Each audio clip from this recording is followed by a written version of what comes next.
Hey guys, welcome to the seventh episode of the Impatient Marketer.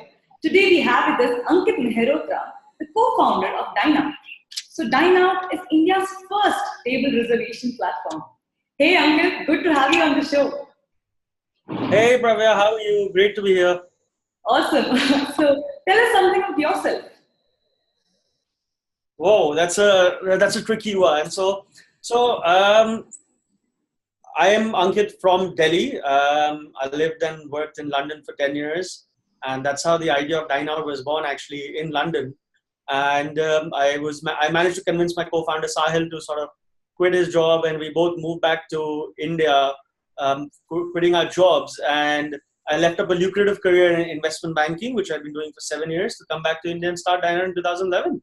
And we can get into more details about that as we take you through the journey. Yeah, again, right. Starting off with your own business, you're doing banking and then now you're doing your own business. So how is that transition? I think that was probably the most scariest time of my life. But I think, as they say, when you're young, you're foolish. So that is exactly what happened. So I think when we started off, we were 26, 27 years old. And we just one day, so I'd been working in this high pressured investment banking environment for close to 7 years. And I just got a bit sort of tired with this entire thing. And one day we just decided to, quit our jobs. And at that point in time, it just happened to be, really difficult.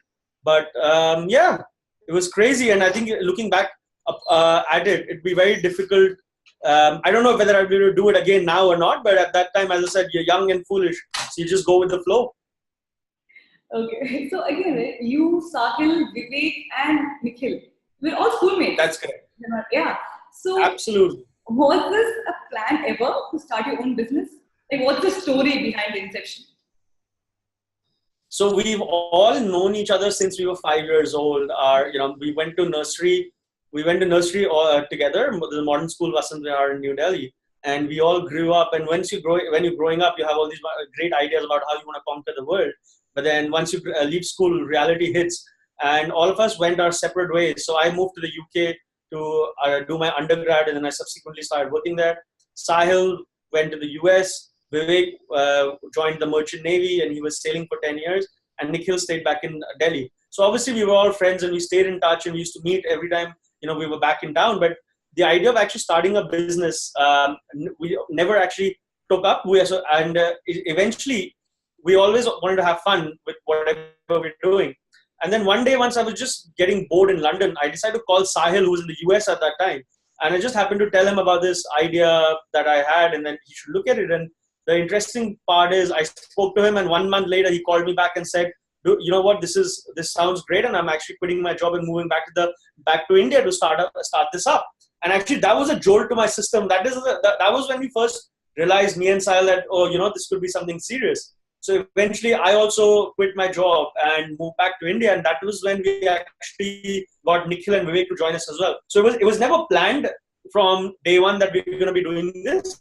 But once we started to sort of talk about it and get into it, eventually, we all decided to take the plunge together. And actually, that was the most difficult, all four of us. It was four sets of parents telling us how crazy and foolish we were and what we were trying to do and why did we leave our high-paying jobs in the international market and come back to India and start up. So I think that was convincing our parents about it was probably the hardest part about it. Like I said, right, you guys were the first ones to start off with it. So how was this experience like? I think the one way to put that experience is that it was, it made us turn into Superman, because we were trying to do every single thing possible. And this is, the time that we're talking about is 2010, 11, 12 in India. At that time, no one knew about startups. Startups were not cool, and people were just, mobile was not there. So it was really difficult environment to sort of do something, and especially after all of us were getting paid, handsomely for our jobs in whether the UK or the US or in the Merchant Navy. So coming back to India at that point in time and starting up was really like an eye opener.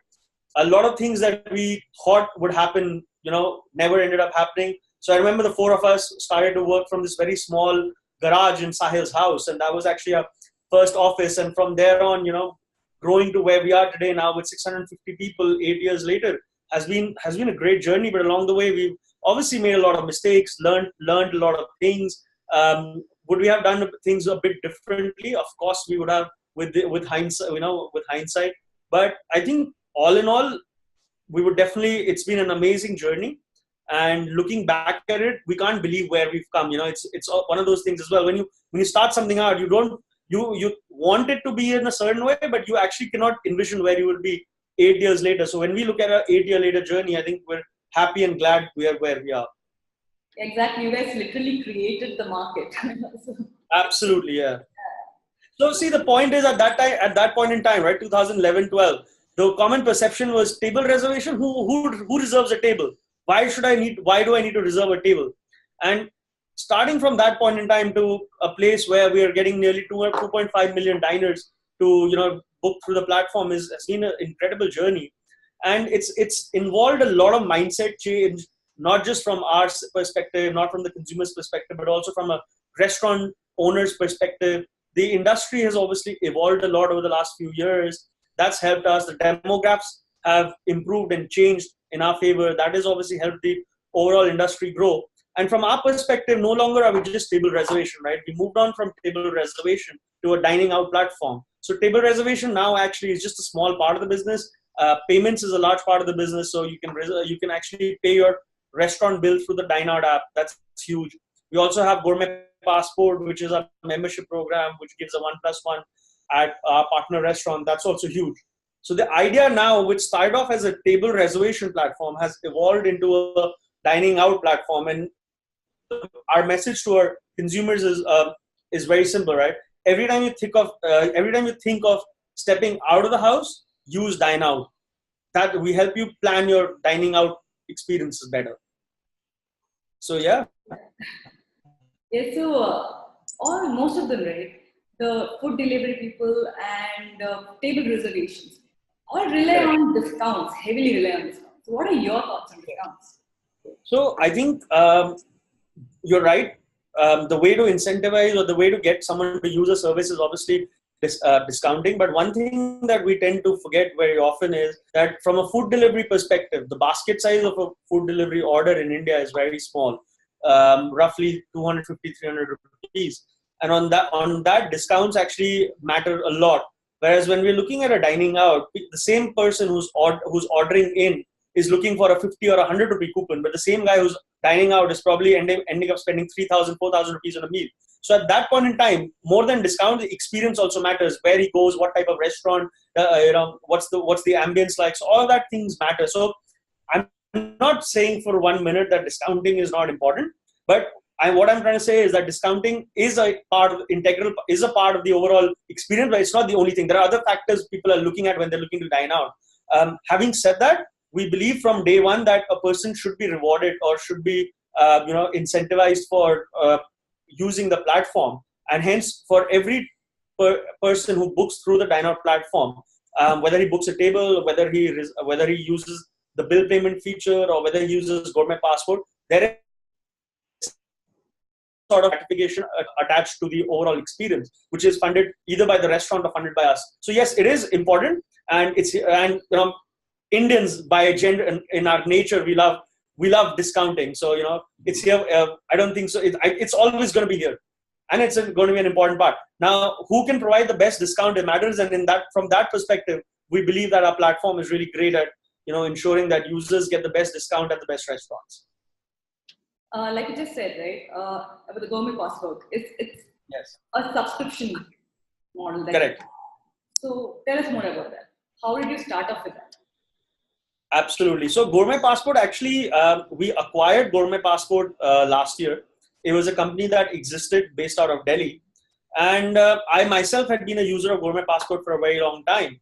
And I thought that the value that they offer at the restaurants that they offer were absolutely fantastic. And we've just been able to grow on that a lot. So today, Gourmet Passport, you can use the Gourmet Passport membership at over 1,000 restaurants in India. And these are the best 1,000 restaurants in the country. So you'll have the likes of most of the 5 stars are on the platform. or the fine dining places like Olive and all around the platform. And you also have great casual dining places like a Mama Goto or a Cafe Delhi Heights. And the proposition from a user's perspective is very simple. You buy this membership, which either you can buy a city pack or you can buy an all India pack. And that allows you to get a 1+1 on your main course or a 1+1 on your drinks every time you go out. And the savings on that just adds up. So for example, if you go to a buffet restaurant, you can use 3 coupons to save 9,000 rupees in a meal. Now that's great savings. And in fact, we've got customers who just love the Gourmet Passport platform. And for example, we just got a testimonial from a customer recently who saved more than 2 lakh rupees on his bill using Gourmet Passport. So the benefits of that are absolutely huge. And we see that an average user of Gourmet Passport in a year is able to easily save around 30,000 rupees. No, So we're building on that platform, we're growing that. And today we have more than 150,000 subscribers in India using Gourmet Passport. That's super awesome. I mean, that's great. So when you think about entrepreneur, right? When you think is the right time to start off with programs like this? How do you know? So when do you think is the right time to start entrepreneurship or to start off a program? Start off a program like this, like you have this membership program. So when do they know? Okay, now I should probably look into this. So I think it's about knowing your customer base more rather and who your customers are. So from our perspective, we would have started off too early. We wouldn't probably have got enough traction on it. And starting off too late, obviously, is that you invite competition into the space. So I think if you have a good handle on the business and if you know your customer base, you would know when is the right time to start. From our perspective, if you would have probably started 2 years back, this entire subscription business, it may not have done well. Also, another thing going in favor of the subscription business recently in India is the whole trend of a lot of platforms, whether it's moving towards subscription, whether it's Amazon Prime, whether it's Netflix. So the industry is having a shift towards subscription business, and it's become more and more acceptable. And that's why for us, we felt it was the right time to do it last year. You guys have this crazy following on social media, especially on Instagram. I was just checking out. So how did you build this audience? So I think it's hard work over time. That's the important bit, and connecting with people. So food at the end of the day, if you think about it, is something that everyone eats a lot, and going out has become now a norm rather than an exception. People want to go out. People want to discover new places. People want different experiences, and I think for us, to understand the pulse of what people are looking for and how do we connect food with discovery, with Instagram, with pictures, it took us a time to realize that, but eventually I think we're now at a stage where, more and more of the young, the millennials are actually getting on board with this, because as I said, food is a very visual thing, right? And Instagram is a perfect way to connect that visual element with the platform. So you also depend on gamification. I was checking out. So absolutely, this predict and win going on right correct now. You had Feed a Smile. They're great examples, right? So yes. How do you come up with such campaigns? So I think the most important thing to realize in this is that to connect with the user base is very important, right? So everyone goes out to eat and everyone is eating out. And if we were just to become a transactional platform, it wouldn't probably help as much. So we figured out ways that we could connect with people. Now, for example, predict and win, it relies on the essence of gamification, but more important of getting people involved with predicting something. Now, the way our consumer base is geared towards, right? People want to do something additional than just reserving a table or just looking at discounts. And we found that predict to win. So we did this campaign last year with the FIFA Football World Cup. It was a great hit. Now with IPL going on, it's a great hit. And we're bringing that element of joy to people's life with this predict and win campaign. And similarly with Feed a Smile as well. It was all about, India is a country of huge proportions and huge disparities. And we're all, on one end, people are going out and spending huge amount of money on their dining out bills. And then there's a huge section of society where people are underprivileged and not able to even afford a meal. So a day. So we just thought it's natural to connect these things. And both the campaigns for us have been a huge hit, not just on digital platforms, but actually of making an impact to people's life as well. So I think, and for us, that's the whole, that's the fun that we get out of it. That's the joy that we get, that we're able to think of such new things and incorporate them into the entire journey of a user. Yeah. So it's about teamwork. It's about getting the right people to execute the right campaigns. And we obviously, the 2 campaigns that you see is probably shortlisted from the 20 ideas that we would have had. Yeah. So it's just about picking the right ones and sticking to it. So you guys also have 4.4 ratings in the App Store. So what is the magic of getting better reviews and more ratings? So I think there's only one simple answer to that, which is customer satisfaction. So we place a lot of emphasis on ensuring that our customers actually have a great time when they go out. See, you have to understand the psyche, right? When I'm going out through a platform, my number one intention is to have a good time. Now, there are multiple factors that could actually spoil me from having a good time. As stuff like my table was not waiting for me when it should have been, or and a lot of times it's actually out of our control, where it's the restaurant itself, the food was not good, or the server did not pay enough attention. So there are multiple factors that could actually spoil someone from having a good time. However, we believe that when a customer books through our platform or goes through our platform, it's our job to solve all of those things. So whenever a consumer has a bad experience, we're in constant touch with the consumer, with the restaurant owner, trying to solve those problems. And I think over a period of time, that is what has helped us sort of, develop a great following, not just on social, but also ensure that the app ratings and all are good, because our customers see that we are making an effort on their behalf. And I think that's the most important thing that matters today. So what is your secret to retaining customers? I get it, it answers half the questions, but what is your secret recipe? So I think one of the things that definitely helped us along the way is because of my background in the UK, where I was there for 10 years, and Sahil was in the US. In those markets, everyone placed a lot of emphasis on customer satisfaction. And coming to India, we wanted to replicate that, because sometimes people tend to forget that because India is a large market, if you lose a customer, you'll find the next one easily. But that's not the motto that we go by. For us, every customer and his experience is sacrosanct. And that's the one thing that we try to instill across the entire team, is that to ensure that every single customer who goes out through us has a great time. And sometimes it's out of our control, but still we try to make sure that we're able to pacify his, or make up to him in whatever means possible. So I think customers satisfaction is that one thing that sort of makes or breaks a business. We have a complete team who are constantly in touch with customers, trying to figure out, trying to take their feedback, trying to improve the services. So it's also very important to listen to what your customers say and what they, and to give them what they want. So that's something that we're focusing on a lot. Okay. So you guys are now part of the Times Group. Place is getting heated up. Correct. A lot of people entering the market.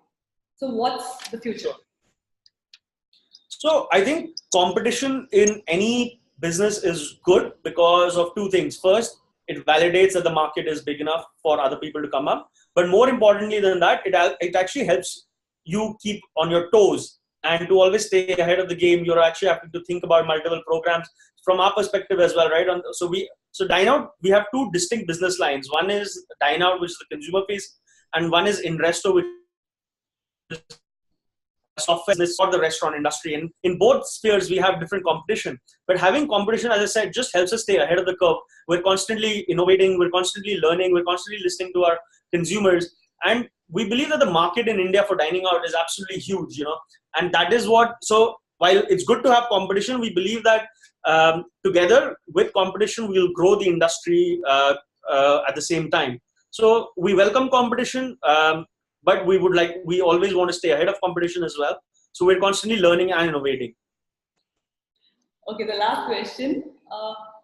What are your words of caution for the budding entrepreneurs that are coming up? So I think that's something that our journey over the last 7-8 years has taught us. So I think more than caution, first is to have conviction in what you're trying to build.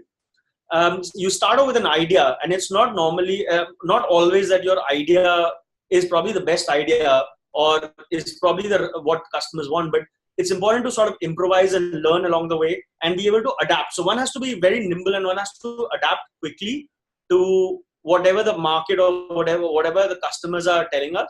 So that's one.